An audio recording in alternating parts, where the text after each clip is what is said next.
యేసయ్యకు దీన స్థితిలో ప్రభువా స్తోత్రం అయ్యా అయ్యా అయ్యా అయ్యా అయ్యా అని అడిగావుగా. ఇప్పుడు ఎందుకని పైకి చూస్తున్నావు? కొమ్ములు వచ్చినాయా? డబ్బులు వచ్చినాయా? ఒక రేంజ్లోకి వెళ్ళిపోయావా? చూడట్లా పైన?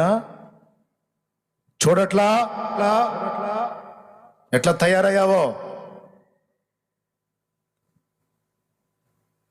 అందరం, ముఖ్యంగా విశ్వాసులే కాదు, దైవజనులు, ఈ లైవ్ తర్వాత చూసే దైవ సేవకులు, తండ్రి సన్నిధి మినిస్ట్రీస్లో సేవ చేసే ప్రతి ఒక్కడికి కూడా ఇది గుర్తుండాలి.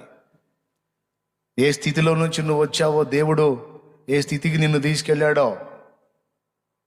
ఎవరి సంఘాలు వాళ్ళు పరిచర్య చేస్తున్నారు. మరి ఇక్కడ తల్లి సంఘం సంగతి ఏంది? ఈ ప్రారంభం ఇది, మూలం ఇది, దీని సంగతి ఏంది?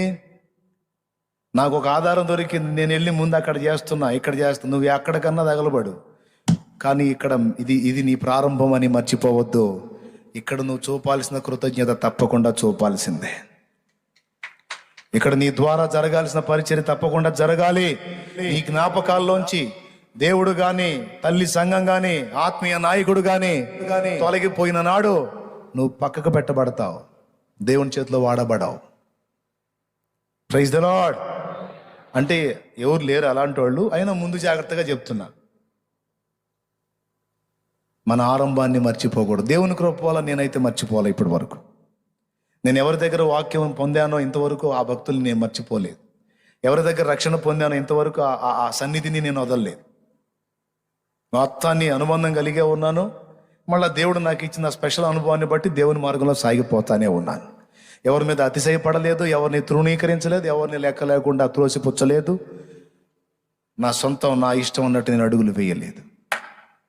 సరే, మీ అందరూ కూడా గుర్తించుకొని, నువ్వు ఎంతటి వ్యక్తివైనా కనీసం ఏదో ఒక పని నేను దేవుని సన్నిధిలో చేయాలనే ఆశ, ఆరాటం ఉండాలి. ఓకేనా? అది ఎస్తేరు మనకు నేర్పుతున్న పాఠం. ఇంకా బోల్డ్ అని సంగతులు ఉన్నాయండి, టైం లేదు. మోకాళ్ళు ఏంటి, అసలేంది ఉంది. తన జాతి మొత్తాన్ని ఈ నీతి మంత్రాలు రక్షించుకుందండి. దేవుడి కృపతో తన జాతి మొత్తం కోసం చచ్చిపోవటానికి ఇష్టపడింది ఎస్తేరు. జాతి కొరకు ఉపవాస దీక్షతో పోరాడిన ఎస్తేరు రాణిలా, నీతి కొరకు తన అత్తను విడువక హత్తుకున్నారు తమ ప్రేమలా.